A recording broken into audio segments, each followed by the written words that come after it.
Option की सीख में आपका स्वागत है, जहाँ पर हम सीखते हैं कुछ कंसेप्ट, जहाँ पर हम सीखते हैं कि ऑप्शन स्ट्रैटेजीज, जहाँ पर हम सीखते हैं कि ऑप्शंस को किस तरीके से हम देखा जाए और जो भी नई चीज़ें हैं किस तरीके से हम उसको बदलाव के तौर पर हम अपनी ट्रेडिंग जर्नी में उसको इन्वॉल्व कर सकते हैं और रोज़ाना हम कुछ ना कुछ सीख कर अपनी ट्रेडिंग जर्नी को और भी आसान बना सकते हैं। ठीक है, तो ऑप्शन की सीख में आप देखोगे ज़्यादातर हम स्ट्रैटेजीज बात करते हैं, ज़्यादातर हम एक मार्केट को जो व्यू हम देना चाहते हैं, जिस तरीके से हमारे ट्रेनर्स व्यू देते हैं, हम उसके बारे में बात करते हैं। ठीक है, तो आज मैं लाया हूँ आपके लिए कॉन्सेप्ट जहाँ पर हम बात करेंगे कि अगर एक पर्टिकुलर स्टॉक में मुझे अगर रिवर्सल को अगर चेक करना है तो किस तरीके से वहाँ पर देख सकते हैं। ऑलराइट, तो ज़्यादातर जैसे कई बार आप देखोगे जो रिवर्सल होते हैं बॉटम से या टॉप से, तो हमें काफ़ी अच्छा मूव मिलता है और ज़्यादातर आप ये जो रिवर्सल आप देखते हो, ये रिवर्सल आपको कई दिनों तक फॉलो ऑन मिलता है। तो यहाँ पर जो रिवर्सल की मैं बात कर रहा हूँ, हम ज़्यादातर इसमें टेक्निकल्स को देखेंगे, यहाँ पर हम कुछ इंडिकेटर्स को यूज़ करेंगे और जहाँ पर हम देखेंगे अगर कुछ डेटा भी यहाँ पर मैच करता है तो डेटा किस तरीके से मेरे लिए काम करेगा और हम देखेंगे कि from the data point of view और टेक्निकल पॉइंट ऑफ व्यू के तहत वो किस तरीके से काम करेगा, हम वो सारी चीज़ें देखेंगे। जो इंडिकेटर्स है वो भी किस तरीके से काम करेंगे वो भी यहाँ पर देखते हैं। ठीक है, तो चलिए यहाँ पर पहले हम डिस्कस करते हैं कि किस तरीके से जो रिवर्सल है उसका फ़ायदा क्या होता है और रिवर्सल किस तरीके से हो सकता है, वहाँ पर मुझे क्या क्या चीज़ें फॉलो करनी है, हम उस पर डिस्कस करते हैं। ठीक है, तो मैं अपना स्क्रीन शेयर करता हूँ जहाँ पर हम देखेंगे कि रिवर्सल कैच करने के फ़ायदे क्या क्या हैं और उसी के बुनियाद पर जिस तरीके से हम ट्रेड लेंगे तो उसमें हमें कितना प्रॉफिट रहने की संभावना रहती है, प्लस हम ये भी देखेंगे कि वो क्यों करना चाहिए। जो जितने भी ऑफिस गोवर्स हैं जिनके पास टाइम नहीं है उनके लिए क्या क्या ये फायदेमंद हो सकता है। ठीक है, तो यहाँ पर देखिए जो रिवर्सल, जब भी मैं यहाँ पर जो रिवर्सल की मैं बात कर रहा हूँ, रिवर्सल, ठीक है, तो रिवर्सल आप देखोगे आपको कहाँ से मिला है। एक तो यहाँ पर मिलेगा जो टॉप चल रहा है, टॉप लेवल है वहाँ पर मिल सकता है। दूसरा आप देख सकते हो जो बॉटम है वहाँ पर आपको मिल सकता है। ओके, तो मतलब यहाँ से अगर कोई स्टॉक ऊपर जाके वहाँ से नीचे से रिटर्न आ रहा है, वहाँ ऊपर से रिटर्न आ रहा है, तो आपको एक यहाँ पर मिलेगा ट्रेड। और दूसरा आप देखोगे अगर यहाँ से ऊपर जा रहा है तब हम यहाँ पर ट्रेड बनाते हैं। ऑलराइट, तो यहाँ पर जो रिवर्सल होता है, यहाँ पर आप फायदा इसका ये देखोगे कि यहाँ से जो भी रिवर्सल होता है तो आपको आने वाले दिनों में एक बिग मूव आपको मिल सकता है इसमें। ठीक है, आने वाले दिनों में एक बिग मूव मिल सकता है तो जिसमें काफी अच्छा प्रॉफिट बनता है। राइट, अभी यहाँ पर जो रिवर्सल है आप ये भी देखोगे कि सबसे ज्यादा फायदा ये होता है कि आपका जो स्टॉप लॉस है वो काफी छोटा होता है। ठीक है, कंपैरेबली आप देखोगे तो काफी छोटा होता है। तो यहाँ पर मुझे ये ट्रेड लेने का फायदा ये कि स्टॉप लॉस आपका छोटा है प्लस एक बिग मूव यहाँ पर आपको मिलता है। दूसरा यहाँ पर हम ये देखेंगे कि जो ट्रेडर्स हैं या इन्वेस्टर्स हैं, आप देखोगे कि कई लोग जो है उनके पास ज़्यादा टाइम नहीं होता। कई लोग ये देखते हैं कि मुझे दिन भर स्क्रीन टाइम मेरे लिए पॉसिबल नहीं है। राइट, पॉसिबल नहीं है यहाँ पर। तो ये जो रिवर्सल है खास करके उनके लिए, क्योंकि ये रिवर्सल में आप देखोगे बहुत ही कम ट्रेड आता है। साल भर में मैं ये कहूँगा कि अगर एक कोई भी पर्टिकुलर स्टॉक आप पिकअप करते हो तो उससे 6-7 बार 8 बार ट्रेड आ सकता है। तो मल्टीपल स्टॉक अगर आप पकड़ते हो तो उस तरीके का ट्रेड आपको मिलेगा। तो यहाँ पर आपको ये जानने की ज़रूरत है कि अगर इसमें आप ऑप्शन ट्रेडिंग करना चाहते हो, अगर ऑप्शन से इसमें इन्वेस्टमेंट या ट्रेडिंग करना चाहते हो तो उसमें आपको स्ट्रैटेजी के तहत ही जाना पड़ेगा। मतलब कि इसमें कोई स्प्रेड पोजीशन बना के जाना पड़ेगा, क्योंकि नेकेड ऑप्शन अगर आप बाय करते हैं तो वहाँ पे काफ़ी ज़्यादा लॉस हो सकता है। और यहाँ पर आपको ये भी चीज़ देखना है कि अगर आप फ्यूचर्स के हिसाब से जाते हो तो भी आपको उसको हेज करना पड़ेगा। ओके, तो यहाँ पर जो स्क्रीन टाइम है, जिनके पास स्क्रीन टाइम देने के लिए टाइम नहीं है, तो मैं ये कहूँगा कि ये ट्रेड उनके लिए है। ठीक है, और हम ये देखेंगे कि इसमें जो भी मल्टीपल ट्रेड्स आते हैं तो हम ये देखेंगे कि उसकी प्रोबेबिलिटी है, उसके हिसाब से हमें कितना पॉइंट उसको कैप्चर करना चाहिए। बिकॉज कई बार आपको बहुत बड़ा बड़ा मूव दे सकता है, कई बार छोटा मूव दे सकता है। तो थोड़ा हम क्या करेंगे, रिस्क मैनेजमेंट के हिसाब से भी इसको देखेंगे। ऑलराइट, रिस्क मैनेजमेंट के हिसाब से भी देखेंगे कि मुझे कहाँ पर एग्जिट करना चाहिए या फिर जो स्टॉप लॉस उसको किस तरीके से ट्रेल करना चाहिए। अभी यहाँ पर आप देखोगे मैक्सिमम ये मैं बात कर रहा हूँ टेक्निकल पॉइंट ऑफ व्यू से। ठीक है, टेक्निकल पॉइंट ऑफ व्यू से थोड़ा डेटा को हम इसमें इन्वॉल्व करेंगे और डेटा जो है, जो मोस्ट रिलायबल डेटा जैसे फ्यूचर डेटा है, मैं उसको इसमें इन्वॉल्व करूंगा और देखूंगा कि उसी के बुनियाद पे किस तरीके से इसमें ट्रेड बनता है। ऑलराइट, तो यहाँ पर कुछ इंडिकेटर्स मैं यूज करूंगा और टाइम फ्रेम मेरा एक ही रहेगा, टाइम फ्रेम में डे टाइम फ्रेम रखूंगा। ठीक है, तो यहाँ पर आपको थोड़े इसके मल्टीपल पॉइंट बता देता हूँ कि टाइम फ्रेम जो है, टाइम फ्रेम आप इसमें डे का टाइम फ्रेम लेंगे। ठीक है, दूसरा मेजॉरिटी ऑफ द टाइम आपको स्टॉक्स में करना है। निफ्टी बैंक निफ्टी में आप कर सकते हो, बट आप जानते हैं कि उसमें आपको फ्यूचर या ऑप्शन से जाना पड़ेगा। ठीक है, अगर आप स्टॉक्स में करते हैं तो जो कैश में करना चाहते हैं उनके लिए ये ज़्यादा कारगर है। तो स्टॉक्स में अगर आप जाओगे तो ज़्यादातर मैं कहूँगा कि 90% ऑफ द टाइम आपको स्टॉक्स में पिकअप करिए। ठीक है, और आप ये इसमें बोलेंगे कि बहुत ही कम ट्रेड आता है, लेस ट्रेड, तो आप जो नंबर ऑफ ट्रेड्स लेते हैं उससे भी आप बचेंगे, राइट। तो जिनको बिल्कुल भी टाइम नहीं रहता है वहाँ पर, तो और कम स्क्रीन टाइम देना चाहते हैं तो यहाँ पर ये जो सेटअप है ये उनको काम कर सकता है। यहाँ पर मैं क्या करूँगा, यहाँ पर मैं तकरीबन फोर्थ पॉइंट मैं लिख देता हूँ, यहाँ पर कुछ इंडिकेटर्स का इस्तेमाल करूँगा और इंडिकेटर्स के साथ मैं यहाँ पर डेटा पॉइंट ऑफ व्यू के से भी बात करूँ। ऑलराइट, तो चलिए यहाँ पर हम चलते हैं और देखते हैं कि from technical point of view और डेटा पॉइंट ऑफ व्यू से किस तरीके से काम करेगा। ऑलराइट, तो ये हमारा एप्लीकेशन है। ठीक है, कॉन्सेप्ट एप्लीकेशन, इसमें हम एनालाइज में जाएंगे and charts order and trade पे हम क्लिक करते हैं। ऑलराइट, तो यहाँ पर ऑलरेडी कुछ इंडिकेटर्स हैं, तो मैं काम करता हूँ, ये सारे इंडिकेटर्स को यहाँ से हम हटाते हैं। ठीक है, एंड जो इंडिकेटर्स इसमें ऐड करने हैं मैं वो सारे इंडिकेटर्स यहाँ पर आपको बताता हूँ। ऑलराइट, तो यहाँ पर हमें जो मेजर इंडिकेटर है वो मैं आपको बताता हूँ। तो यहाँ पर सबसे पहला मैं यहाँ पर यूज़ करूँगा बोलिंजर बैंड। ठीक है, बोलिंजर बैंड मुझे इसमें यूज़ करना है, जो कि काफ़ी अच्छा काम करेगा।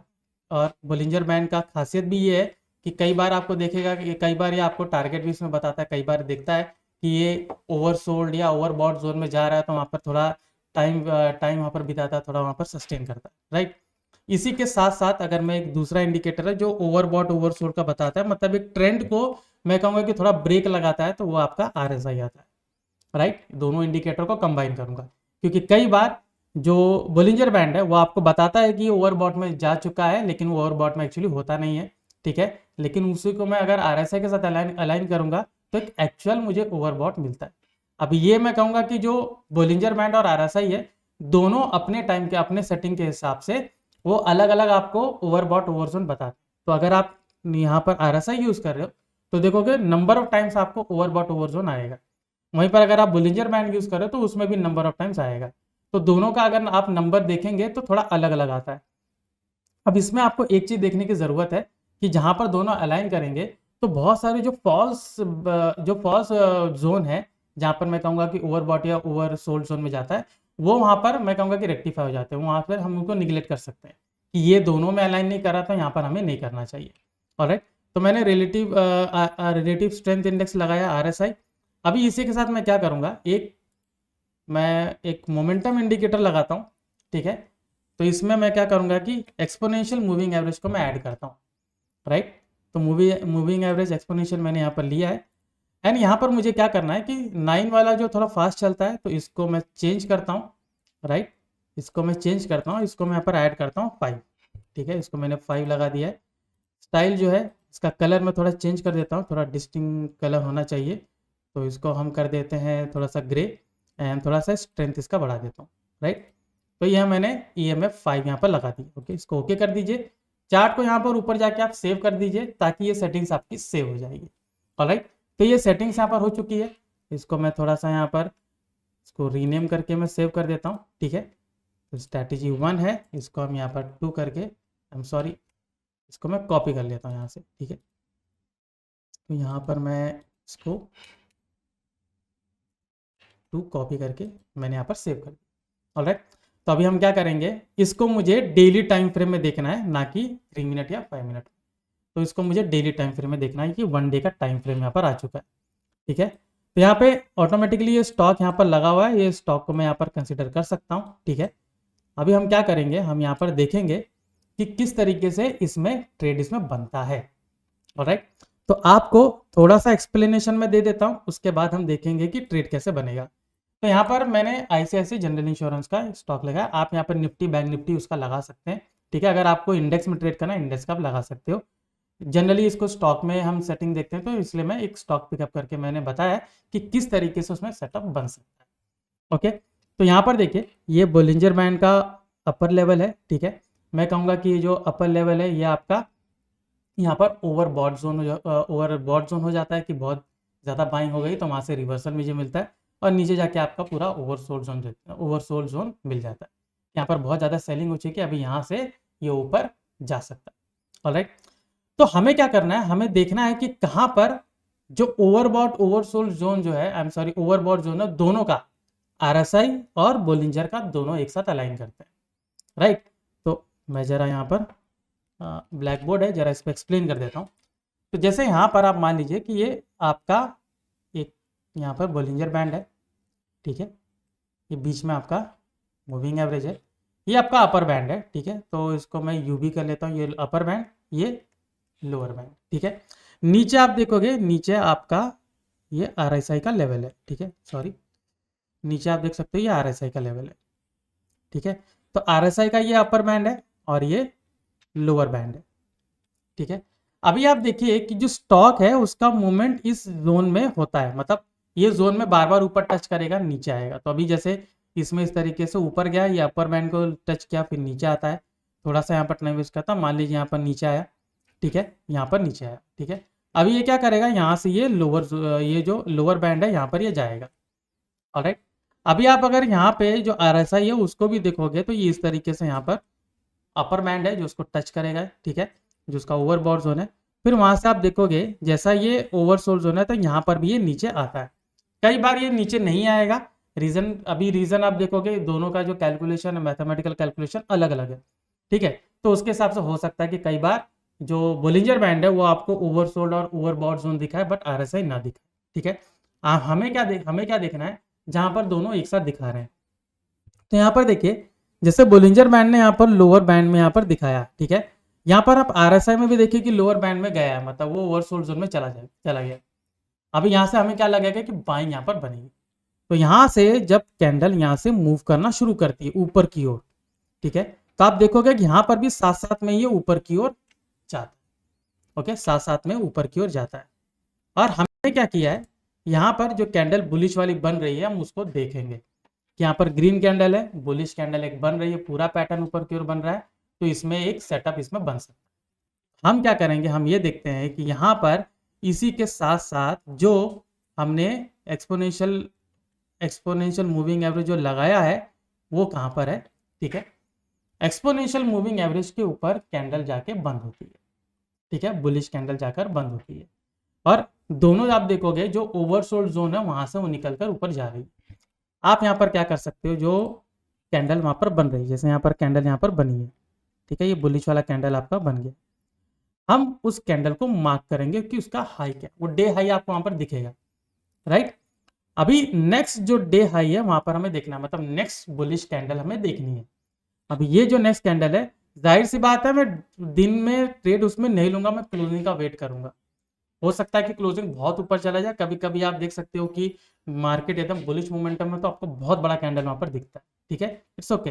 अगर आप वहां पे ज्यादा क्वांटिटी एंटर करना चाहते थे तो वहां पर कम क्वांटिटी एंटर करिए, ठीक है। तो यहाँ पर क्या होगा, आप देखोगे पूरा एक बुलिश कैंडल बनेगी। तो इसने क्या किया, इसका ब्रेक हाई करके यहाँ पर सस्टेन किया, तो इसके क्लोजिंग के टाइम पर हम उसको बाय कर सकते हैं। शर्त यही है कि ये जो कैंडल है आपका जो EMF 5 है इसके ऊपर जाके बंद होना चाहिए, ठीक है। तो पहले एक बुलिश कैंडल जाके बंद होगी और उसका हाई वहां पर ब्रेक करना चाहिए। तो हम इसमें स्टॉप लॉस अपने रिस्क के हिसाब से कर सकते हैं। रिस्क के हिसाब से मतलब जिस कैंडल पे आप ट्रेड ले रहे हो आप उस कैंडल के लो पे रख सकते हो, ठीक है। और जो उसके पहले जो सिग्नल कैंडल है जो क्रॉस कर रही है हम उस पर ले सकते हैं, हम उसके लो पर भी स्टॉप लॉस रख सकते हैं, ठीक है। तो चलिए हम कॉन्सेप्ट एप्लीकेशन में चलते हैं और देखते हैं कि किस तरीके से सिस्टम बना हुआ है, ठीक है। तो यहाँ पर आप देख सकते हो ये दिन है हमारा नवंबर का, ठीक है, नवंबर 22 21 हम सॉरी ये 21 को आप देख सकते 19 को आप देख सकते हो कि ये आपको ओवरसोल्ड में चला गया। वहीं पर RSI आप देख सकते हो 29, हमने जो इसका स्टैंडर्ड फॉर्म है जो डिफॉल्ट सेटिंग है हमने वही लिया है, उसमें कुछ भी बदलाव नहीं किया है, ठीक है। तो आप इसमें कोई भी चेंजेस ना करिए। तो जो स्टैंडर्ड फॉर्म है उसके हिसाब से जो ओवरसोल्ड जोन है 30 का है, तो वहां पर आप देख सकते हो पूरा नीचे गया। नेक्स्ट कैंडल आप देख सकते हो वो भी वहां पर नीचे बना हुआ। अभी मुझे यहाँ पर एक बुलिश कैंडल का वेट करना है, तो बुलिश कैंडल का वेट आप देख सकते हो ये वाली बनी है, ठीक है। अभी ये EMA 5 के ऊपर गई है, राइट, नहीं गई है। नेक्स्ट वाला आप देख सकते हो ये EMF 5 के ऊपर गई है, ओके। EMA 5 के ऊपर गई है। तो अभी मुझे क्या करना है कि इसका हाई यहाँ पर देखना है, राइट, EMA 5 का यहाँ पर देखना है। तो यहाँ पर मैं क्या करूँगा, इसका जो हाई है इसका हमने मार्किंग यहाँ पर कर दी, ठीक है। अभी आप देख सकते हो कि इसके हाई के ऊपर ये वाली जो कैंडल है ये ऊपर गई, ठीक है, हालांकि क्लोजिंग उसके ऊपर नहीं गई लेकिन हाई उसने ब्रेक कर दिया। अगली वाली कैंडल आप देख सकते हो पूरा हाई यहाँ पर इसने ब्रेक किया है, ठीक है, उसका क्लोजिंग है 1870, ठीक है। अभी इसका जो हाई है यहाँ पर हमने देखा कि 1872 है, ठीक है, तो 1870 के पास है, तो मैं वहाँ पर उसको कंसिडर कर सकता हूँ। तो हम क्या करेंगे, हम यहाँ पर इसको ट्रेड बना सकते हैं, राइट। और ये जो सिग्नल कैंडल है हम क्या करेंगे, इसके लो पे थोड़ा सा बफर रखिए, और डे है, डे का कैंडल है तो बफर थोड़ा सा बड़ा रखिए। तो हम क्या करेंगे, एक स्टॉप लॉस हम ट्रेड यहाँ पर लेंगे इसके क्लोजिंग के आसपास, और थोड़ा सा नीचे बफर रख के स्टॉप लॉस रख सकते हैं। ये लो है तो इसके नीचे रख सकते हैं, नहीं तो इसके पहले क्या करिए कि यहाँ पर आप देखोगे जो EMA को क्रॉस की थी वो कैंडल के लो पर आप रख सकते हैं, ठीक है, यहाँ पर आप रखिए। अभी आप इसको जो यहाँ पर ट्रेड है वो एक तरीके से ले सकते हो कि आप देख सकते हो कि जब ये जो ओवरबॉट जोन है वहाँ पर जाता है तो वहाँ पर एग्जिट कर लीजिए, नहीं तो आप एक रिस्क रिवॉर्ड लीजिए कि 1:2 1:3 के हिसाब से आप इसको कंसिडर कर सकते हो, कि जहाँ पर आप देखोगे दोनों अगर एक ही जोन में जाते हैं तब आप एग्जिट कर लीजिए, नहीं तो बोलिंजर मैन का जो वहाँ पर ओवरबॉट जोन आता है आप वहाँ पर ले सकते हो। तो जैसे ही देख सकते हो यहाँ पर गया हुआ है तो इसने 1:2 से ज़्यादा का रेशो दिया हुआ है, मतलब यहाँ स्टॉप लॉस मेरा 44 पॉइंट्स था, 122 पॉइंट्स यहाँ पर इसने ऑलरेडी अपसाइड का मूव दिया गया। अभी एग्जैक्टली उल्टा इसका मैं कहूँगा जो डाउन साइड का बनेगा। डाउन साइड में हमें क्या करना है, डाउन साइड में मुझे देखना है कि यहाँ पर दोनों ओवर सोल में जाते हैं। ओवर सोल में देखिए यहाँ पर भी गया हुआ है, पूरा 80 के ऊपर है, देख सकते हैं, और ये इसने यहाँ पर टच भी किया है, ठीक है, यहाँ पर इसने टच भी किया। तो इसमें मैं देखूंगा कि यहाँ पर आप देख सकते हो यहाँ पर लो बना हुआ है, ठीक है, यहाँ पर पूरा लो बना हुआ है, इसमें इसका भी लो बना है, इसका यहाँ पर ब्रेक किया तो मेरा ट्रेड यहाँ पर बनेगा अभी। लेकिन आप देख सकते हो कि इतनी बड़ी यहाँ पर डिफरेंस है, तो यहाँ पर अगर मैं ट्रेड लूंगा भी तो मुझे बहुत कम क्वांटिटी लेनी पड़ेगी, या तो मैं अवॉइड करूंगा कि इतना बड़ा कैंडल पे नहीं लेना। अभी यहाँ पर आप देख सकते हो कि ये यहाँ पर आपका एक जो ओवरबॉट जोन है वहाँ पर गया है, एंड आप देख सकते हो कि ये आपका यहाँ पर सिग्नल कैंडल है, इसका लो ब्रेक हुआ है, तो मैं यहाँ पर ट्रेड लूंगा और इसके लो हाई पे स्टॉप लॉस रखूंगा। हम यहाँ पर भी रख सकते हैं, ठीक है। अगर मैंने यहाँ पर ट्रेड लिया तो आप देख सकते हो कि ज़्यादा नीचे गया नहीं, यहाँ पर जाके मेरा एक SL हिट कर लेगा, ठीक है, अगर मैंने यहाँ पर ट्रेड लिया था। हालांकि कैंडल बहुत बड़ा आप देख सकते हो 80 पॉइंट्स का है, ठीक है, ये 50 पॉइंट्स का, ऑलराइट, तो 80 पॉइंट्स कुछ ज़्यादा हो गया, 50 पॉइंट्स ठीक है, हम उतना मैनेज कर सकते हैं। तो यहाँ पर आप देख सकते हो अगर मैंने यहाँ पर ट्रेड लिया या फिर यहाँ पर ट्रेड लिया है ये कैंडल पे, तो मेरा यहाँ से पूरा फ्लो मिला हुआ। तो इस तरीके से आपका बेरिश व्यू बना हुआ है। अभी जैसे मैंने कहा कि डेटा को हम साथ में देखेंगे, तो चलिए डेटा को देखते हैं। तो हम ट्रैक में जाएंगे, ट्रैक में बिल्टअप्स के सिंबल को सेलेक्ट करेंगे, इसमें फ्यूचर व हिस्टोरिकल में देखता हूँ। तो इसमें मैंने क्या देखा था कि जो नवंबर 21 22 उसके आसपास इसका डेटा मैं देखता हूँ, ठीक है। तो यहाँ पर आप देखिए ये रहा 21 को लॉन्ग अनवाइंडिंग था, फिर शॉर्ट कवरिंग है।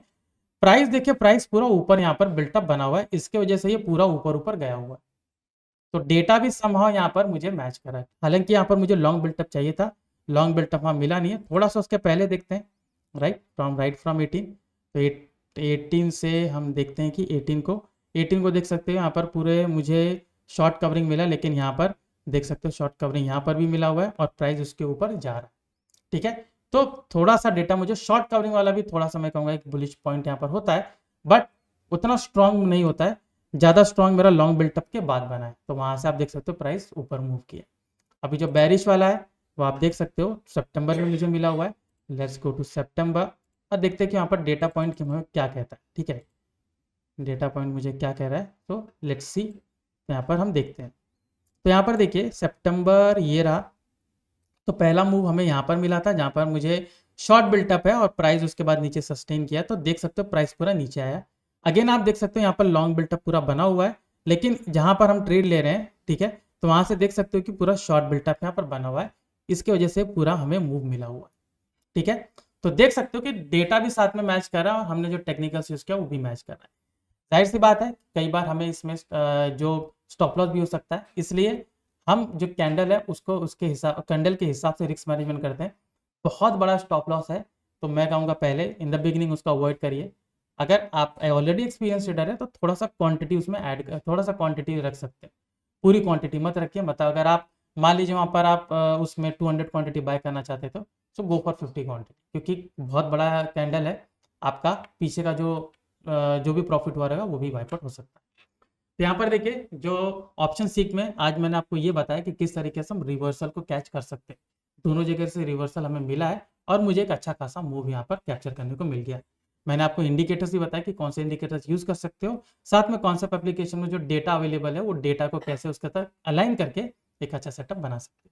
ऑलराइट, सो आज के ऑप्शन सीक में इतना ही था जहाँ पर हमने रिवर्सल कैच किया। ठीक है, जुड़े रहेगा, जाइएगा नहीं। अभी मैं नेक्स्ट सेशन में आपको बताने वाला हूँ कुछ और भी तकनीक जिसको आप अपनी ट्रेडिंग जर्नी में इन्वॉल्व कर सकते हो। Right, this is Dharmendra Raja signing off. आपका नमस्कार, थैंक यू वेरी मच।